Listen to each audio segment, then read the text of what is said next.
ওই দরুদ পড়লেও ফায়দা হবে না যেই দরুদের মধ্যে রসুলের প্রতি মহব্বত নেই।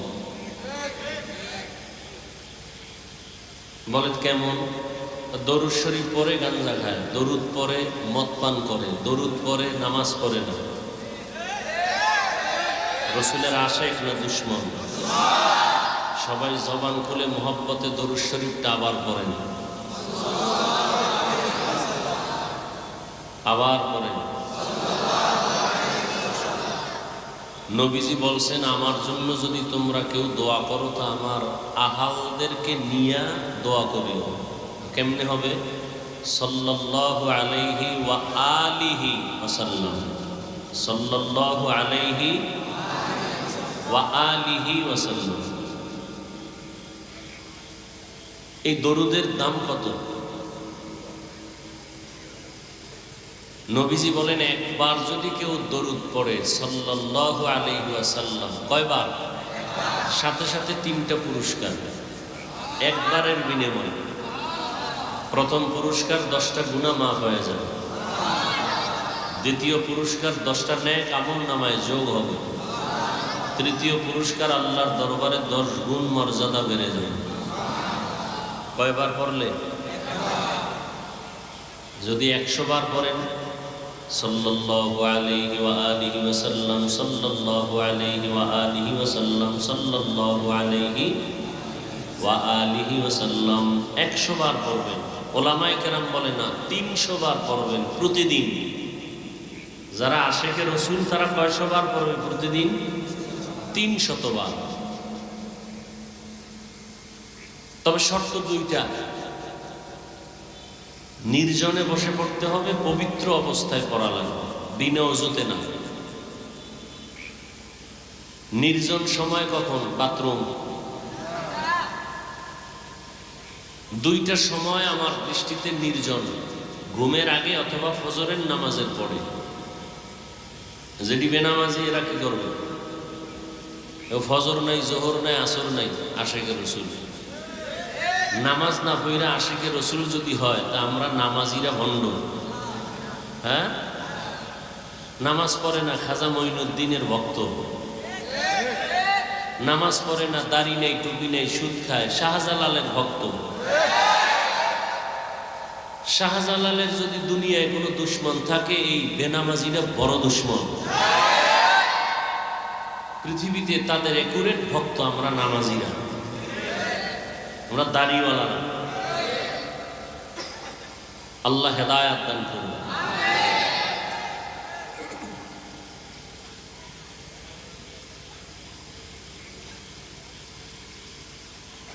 নসিব বড় মুসিবতের পর্দায় আটকানো। গোটা দুনিয়ার হালাত বড় দুর্বল। যাদের ঈমান আমল নিয়ে বাঁচতে চায়, মরতে চায়, তাদের জন্য। আর যারা মনে করে আমগো মুসলমানি ঈমান সুদ খাইলেও থাকে, এর জন্য কোনো মুসিবত নাই।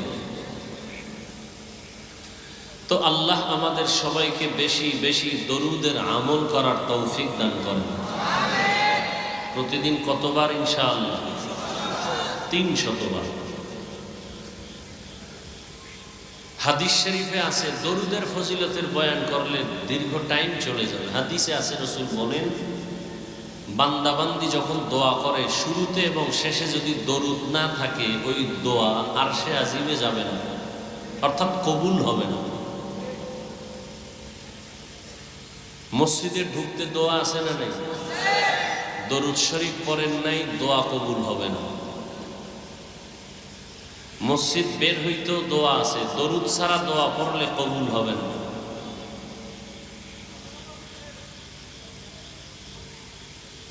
আর আমরা দরুদ পড়ি কোন সময়? 2-1টা মজলিস যদি হয়, মিষ্টির মজলিস, তখন একটু দরুদ পড়ি, তাও তালে তালে, মহব্বতে না।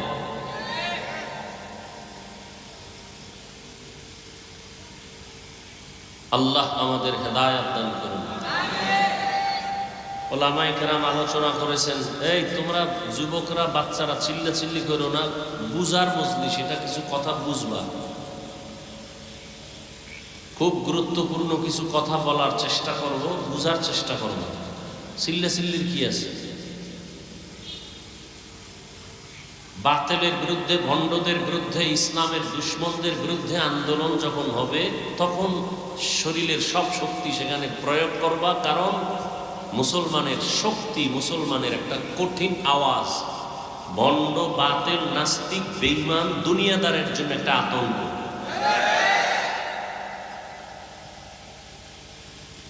কঠিন কঠিন পরীক্ষা আমাদের সামনে আছে, খুব সাবধান।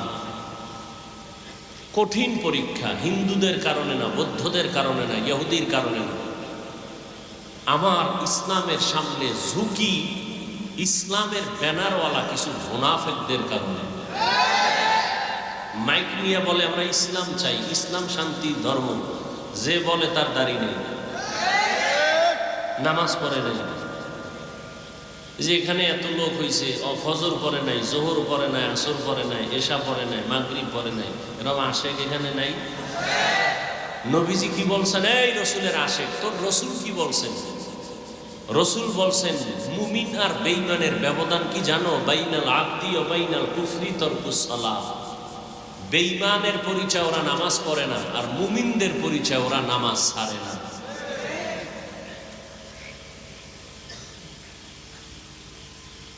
আল্লাহ সব ভাইকে হেদায়েত দান করেন।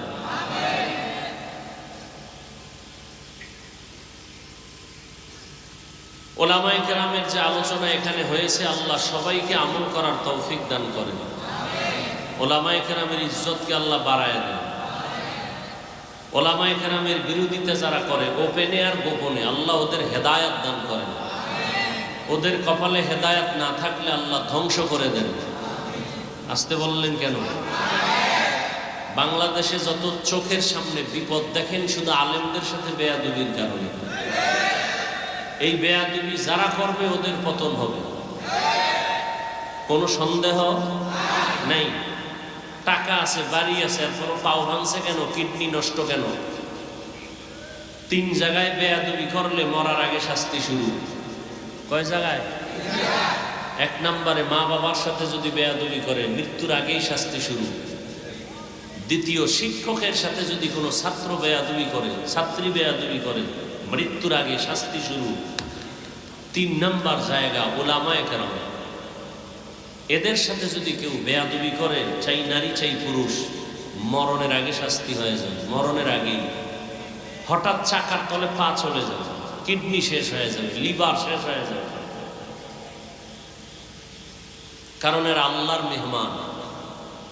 এ জমিন আছে, আলেম যতদিন থাকবে, কোরআন যতদিন থাকবে, কোরআনের আয়াত পড়নেওয়ালা, আল্লাহকে বলনেওয়ালা যারা থাকবে, এদের কারণে জমিন থাকবে। বরযাত্রীর কারণে আরো 500 মানুষ যেমন খানা পায়, এ জমিনের আল্লাহর প্রিয় বান্দা একমাত্র উলামায়ে কেরাম। এরা কেমন প্রিয়? রসুল বলেন দুনিয়াতে আমার কোনো বন্ধু নাই, উলামায়ে কেরাম আমার বন্ধু। আরো আশ্চর্য হলো, কিয়ামত পর্যন্ত এই জাতি জান্নাতের পথ যদি পাইতে চায়, নবী আসবেন না, সাহাবায়ে কেরাম আর আসবেন না, আইম্মায়ে কেরাম আর আসবেন না, আউলিয়ায়ে কেরাম আসবেন না। কিয়ামত পর্যন্ত এই জাতি জান্নাতের পথ পাবে এক ঠিকানায়, উলামায়ে কেরামের সংস্রব, সোহবত, কোরআন সুন্নাহর আলোকে। যারা বলবে আমার আলেম ওলামা লাগে না, ওর কপালে জান্নাত নাই, ওর কপালে শান্তি নেই।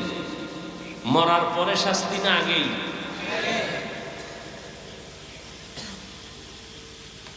আমরা শাস্তি পাই, অনেকে বুঝি না, পাইতেছে না, আমরা বুঝি না। আল্লাহ হেদায়েত দান করুন। তো এই জন্য বললাম, রেডি থাকেন, স্লোগান বন্ধ, আওয়াজ রিজার্ভ রাখেন, এবং পারলে কাফনটা কিনে রাখবেন।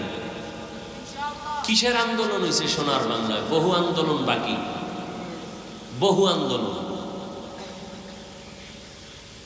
আন্দোলন সেদিন বন্ধ হবে যেদিন শিয়ালের হাত থেকে মুরগি ছুটায় নিতে পারবেন। যতদিন পর্যন্ত মুরগি আমানত দিবেন শিয়ালের হাতে, ততদিন আন্দোলন চলবে, রক্তক্ষয়ী সংঘর্ষ হবে। বুঝেন? বাংলা বুঝেন? কি বুঝাইতে চাইছি বুঝছেন? শিয়ালের হাতে মুরগি রাখা এটা ভালো না খারাপ?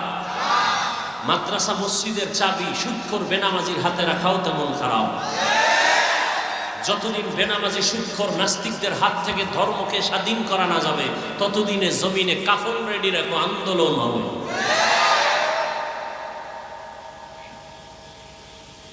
আল্লাহ হেদায়েত দান করুন। আল্লাহ তো নবী আসবেন না, সাহাবায়ে কেরাম আসবেন না, আমরা দিন শিখবো কাদের থেকে? এই জন্য দোয়া করলাম আল্লাহ উলামায়ে কেরামের ইজ্জত বাড়ায় দেন। সাথে সাথে একটু ভিন্ন দোয়াও করলাম, যারা আলেমের বিরোধিতা করে ওদের হেদায়েত দেন আল্লাহ। ওদের কপালে হেদায়েত না থাকলে মরার আগে ধ্বংস করে দেন। আমি আপনাদের দোয়া নিতে আসছি, আমার অনেক দোয়ার দরকার। আপনাদের যেই পরিমাণ দোয়ার প্রয়োজন এর থেকে আমার বেশি দোয়ার প্রয়োজন। কারণ আপনাকে শয়তান ধোঁকা দেয় একটা, আমার পিছে শয়তান আছে হাজার হাজার।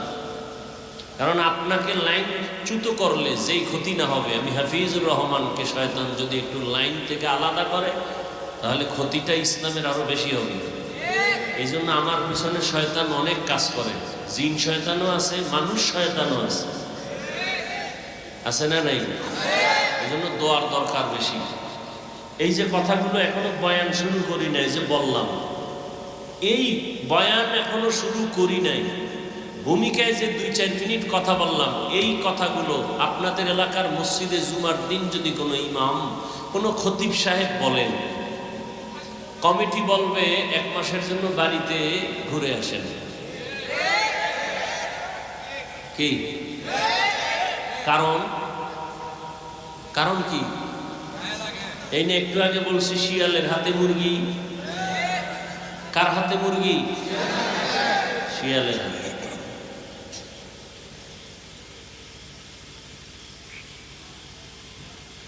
হ্যাঁ, বয়ান করব কার?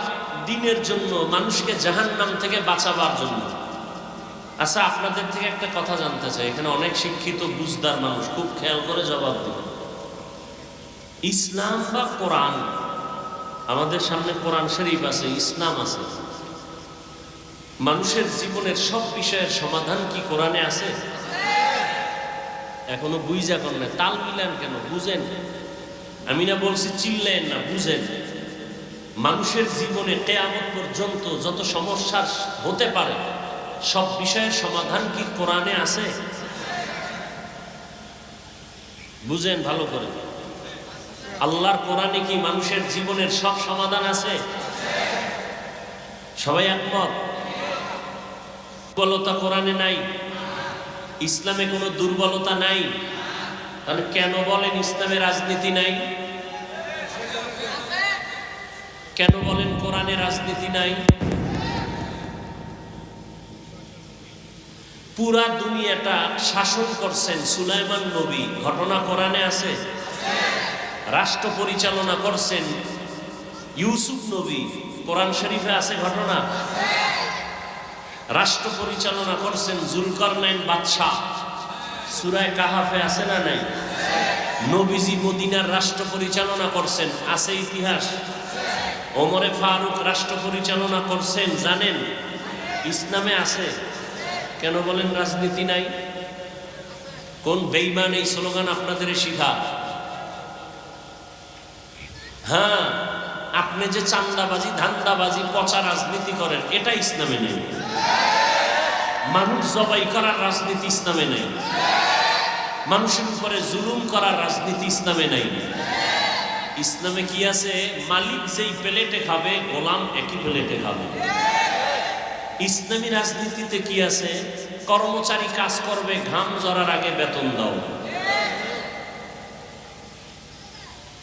আপনি রাজনীতি করেন না, ভিন্ন কথা, আপনাকে গালি দেওয়া যাবে না। কিন্তু আপনি যদি বলেন রাজনীতি নাই, তাহলে ফতুয়া ভিন্ন দিকে চলে যাবে, খুব কঠিন। কিন্তু আপনি করেন না, সেটা ভিন্ন কথা। একজনে এখানে বহু লোক নামাজ পড়ে না, আছে না?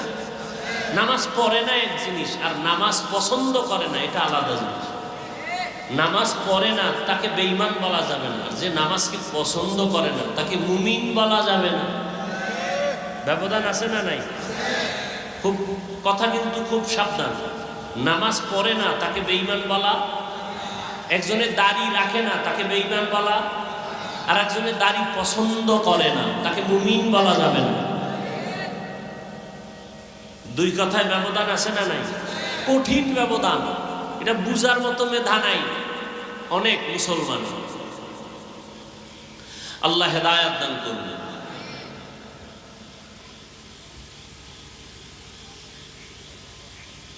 তো আমি আপনাদের দোয়া নিতে আসছি এবং সংক্ষেপ দু চারটি কথা বলবো, আপনাদের ধৈর্য থাকলে, না হয় না।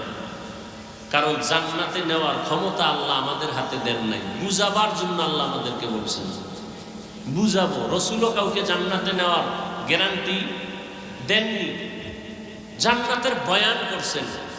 জান্নাতের গ্যারান্টি আসে আসমান থেকে 10 জন সাহাবার নামে। কে দিছেন গ্যারান্টি? আল্লাহ দিছেন। বুঝাবার জন্য কিছু কথা বলবো শালীন ভাষায়, সেজন্য কোরআনের একটা আয়াত পড়ছি আর রসুলের একটি হাদিসের অংশ পড়ছি। আগে তরজমাটা বলে নেই, তারপরে ব্যাখ্যা। ইয়া আইয়ুহাল্লাযীনা আমানুত্তাকুল্লাহ ওয়াল তানজুর নাফসুম মা কদ্দামাত লিগাদ। ও মুমিন, তোমরা আল্লাহকে ভয় করো, তাকওয়া অর্জন করো এবং তোমার সামনের স্থায়ী জীবনের জন্য কি সম্বল সঞ্চয় করেছো খেয়াল করো। ওয়াত্তাকুল্লাহ, আল্লাহ আবার বলেন আমাকে ভয় করো। ইন্নাল্লাহা খাবীরুম বিমা তা'মালুন, নিশ্চয়ই আমি আল্লাহ তোমার সব কাজের খবর অগ্রিম জানি। পরে জানেন না অগ্রিম? কে জানেন? রহমতের নবী বলেন আর দুনিয়া সিজনুল মুমিন ওয়া জান্নাতুল কাফির। দুনিয়া নামক গ্রহটা মুমিনের জন্য জেলখানা, বেঈমানের জন্য জান্নাতের বাগান বালাখানা। নবীজি বলেন দুনিয়াটা মুমিনদের জন্য জেলখানা, তার মানে কি শান্তির জায়গা? তাহলে নবী বলেন দুনিয়াটা মুমিনের জন্য অশান্তির জায়গা, অতএব শান্তির দোয়া করলে লাভ হবে না। কেন? মুমিন দুনিয়ায় অশান্তির বেড়াজালে থাকবে, শান্তি পাবে মরণের পর, যেই শান্তি আর শেষ হবে না। বেঈমান যারা আখিরাত চায় না, দুনিয়া চায়, আল্লাহ ওদের দুনিয়াতে শান্তি দিবেন, মরণের পরে শাস্তি শুরু হবে আর শেষ হবে না। মুমিনের জন্য দুনিয়াটা জেলখানার মতো। জেলখানার সাথে মুমিনকে আল্লাহর রাসূল উদাহরণ দিলেন কেন? বলে জেলখানার ভেতরে কেউ ইচ্ছা করে যেতে চায়, ঠিক যারা আসল মুমিন তারা দুনিয়া নামক জায়গায় ইচ্ছা করে থাকতে চাইবে না। তারা চাইবে আল্লাহ তোমার কাছে তাড়াতাড়ি যাব। জেলখানায় ঢোকার পরে ওই মানুষ আর নিজের স্বাধীনভাবে চলতে পারে না। ঠিক যারা দুনিয়াতে আসল মুমিন তারা জমিনে স্বাধীনভাবে চলতে পারবে না। জেলখানায় থাকা আসামির মনে চাইলে ক্ষুধা লাগছে খানা খাইতে পারবে না, পারবে?